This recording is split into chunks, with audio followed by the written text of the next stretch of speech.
Peru దేశంలోని ఎడారిలో నడిమధ్యలో కనిపించిన వింత ఆకారాల గుర్తుల మిస్టరీ ఇప్పటికీ వీడలేదు.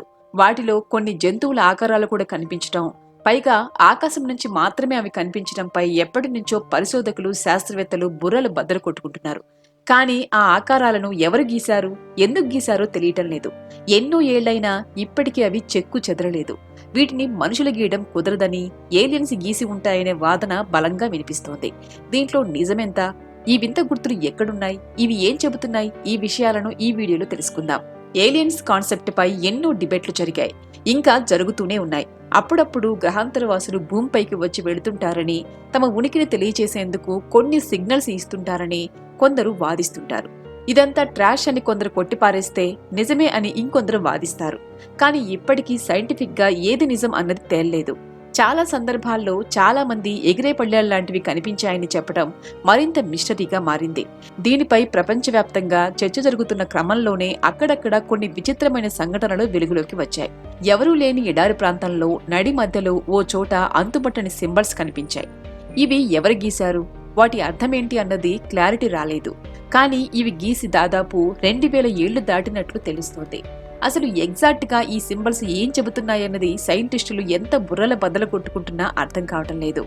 ఇక్కడ మరో ట్విస్ట్ ఏంటంటే ఇవి సాధారణ మనుషులు గీసినట్లుగా కనిపించడం లేదట. అందుకే ఏలియన్స్ ఈ సింబల్స్ గీసి ఉంటారా అనే అనుమానాలు కూడా వ్యక్తమయ్యాయి. వాళ్లే ఇక్కడికి వచ్చి ఇవన్నీ గీసి మనుషులకు ఏదో సిగ్నల్స్ ఇవ్వాలని ట్రై చేసి ఉంటారని ఓ వాదన వినిపించింది. ఈ గీతలు పెరు దేశంలో ఉన్నాయి.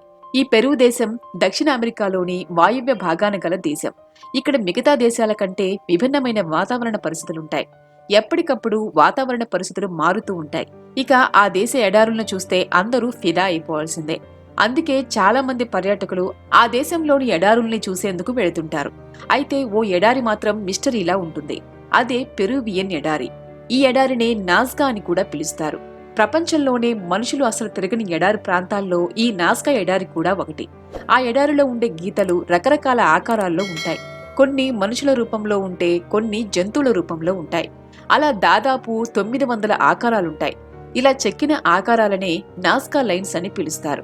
జాగ్రత్తగా గమనిస్తే అవి ఆకుల్లోని ఈనెల్లా కొన్ని శాఖలుగా విస్తరించి ఉన్నట్లు కనిపిస్తుంది. ఇంకా జాగ్రత్తగా గమనిస్తే గడ్డిని ఒక చోట కుప్పలా పోస్తే గడ్డిపోచలు ఒకదానిపై ఒకటి పడినట్లు కనిపిస్తుంది. కానీ నేల నుంచి చూస్తే ఇవన్నీ చిన్న చిన్న గుంటలుగా, ఎండిపోయిన కాల్వలుగా కనిపిస్తాయి.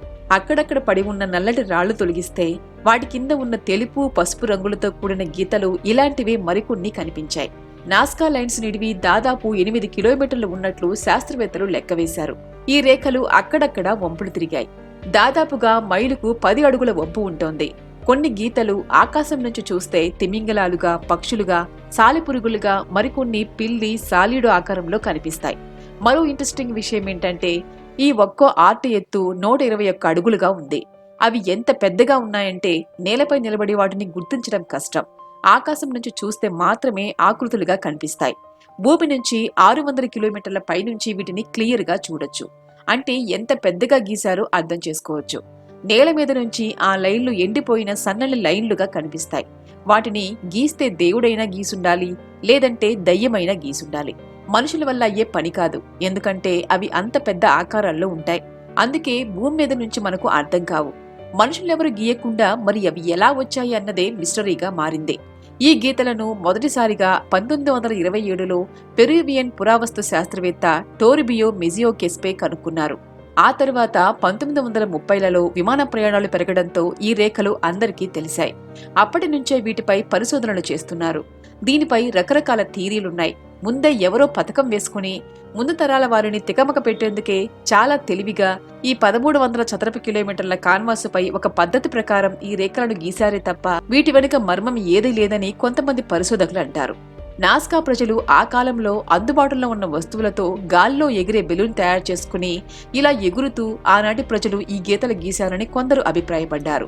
అయితే ఈ కళాఖండాలు నాజ్కా నాగరికతను సూచిస్తున్నాయని కొంతమంది శాస్త్రవేత్తలు చెబుతున్నారు. మరికొంతమంది మాత్రం వీటిని ఏలియన్స్ గీశాయని వాదించారు. ఏలియన్స్ ఎగిరే పళ్ళాల్లో ఇక్కడికి వచ్చి ఇక్కడే ల్యాండ్ అయ్యి వీటిని గీసి ఉంటారని చెబుతారు. స్విస్ రైటర్ అయిన ఎరిచ్ వోన్ డానికెన్ తన chariots of the gods book లో దీని గురించి ప్రస్తావించారు. ఇది ఖచ్చితంగా ఏలియన్స్ చేసిన పనే అని, అందులో ఎలాంటి అనుమానాలు అక్కర్లేదని ఆయన తన బుక్ లో తేల్చి చెప్పారు.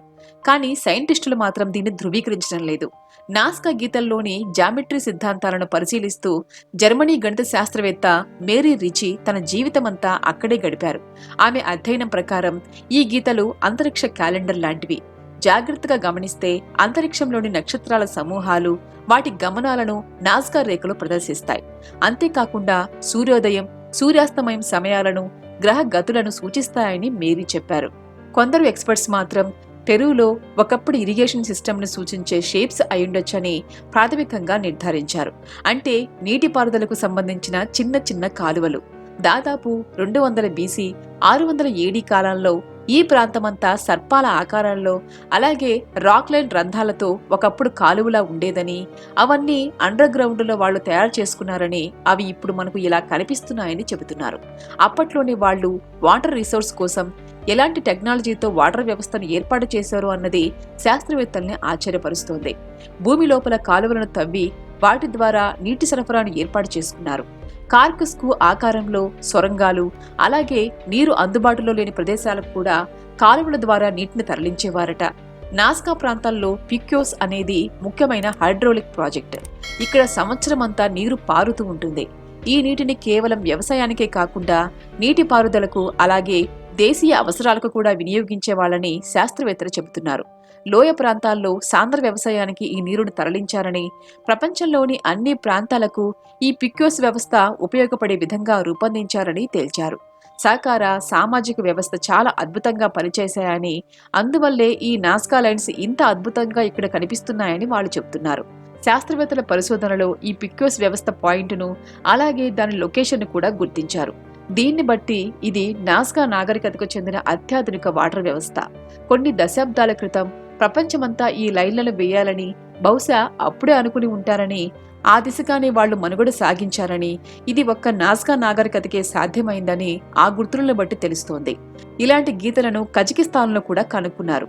కజకిస్తాన్లో దాదాపు ఇలాంటి లైన్లు ఓ 50 దాకా గుర్తించారు. అవి అచ్చం పెరు ఎడారిలో ఉన్న లైన్లను పోలి ఉన్నాయి. దీన్ని బట్టి నాస్కా వ్యవస్థ ఎంత బలమైనదో అర్థం చేసుకోవచ్చు. ఈ వాదాలు, అభిప్రాయాలు, భావనలు ఎలా ఉన్నా ఆశ్చర్యం కలిగించే విషయం ఏంటంటే, ఈ ఆకృతులను ఇంత పెద్ద విస్తీర్ణంలో ఏర్పరిచి వేల ఏళ్లు దాడుతున్నా ఏమాత్రం చెక్కు చెదరకపోవడం అందరినీ విస్మయానికి గురిచేస్తోంది. కాకపోతే ఈ ఎడారి మనుషులుండే ప్రాంతం కాదు. అందుకే ఇప్పటిదాకా ఆ లైన్స్ క్లియర్గా కనిపిస్తున్నాయి. అయితే వీటిని చూసేందుకు ఎక్కువగా పర్యాటకులు వస్తుంటారు. టూరిస్టుల వల్ల కూడా ఈ గీతలు కనిపించకుండా పోయే ప్రమాదం ఉందని శాస్త్రవేత్తలు హెచ్చరిస్తున్నారు. ఈ విషయంపైనే గతంలో ఐక్యరాజ్యసమితి విభాగం యునెస్కో అప్పట్లోనే ఆందోళన వ్యక్తం చేసింది. ఏదేమైనా అందరివి అనుమానాలు, అంచనాలే. ఖచ్చితంగా ఇదే జరిగి ఉంది అని చెప్పే ఆధారాలు మాత్రం లేవు. నాస్కా లైన్స్ గా ప్రసిద్ధి చెందిన రేఖల ఆకృతుల వెనుక రహస్యం నేటికి ఒక మిస్టరీగానే మిగిలిపోయింది. ఫ్రెండ్స్, ఈ వీడియో మీకు నచ్చితే లైక్ చేయండి, షేర్ చేయండి. ఇలాంటి వీడియోస్ ఇంకా చూడాలనుకుంటే తప్పకుండా సబ్స్క్రైబ్ చేసుకోండి. పక్కనే ఉన్న బెల్ సింబల్ ను ప్రెస్ చేయండి.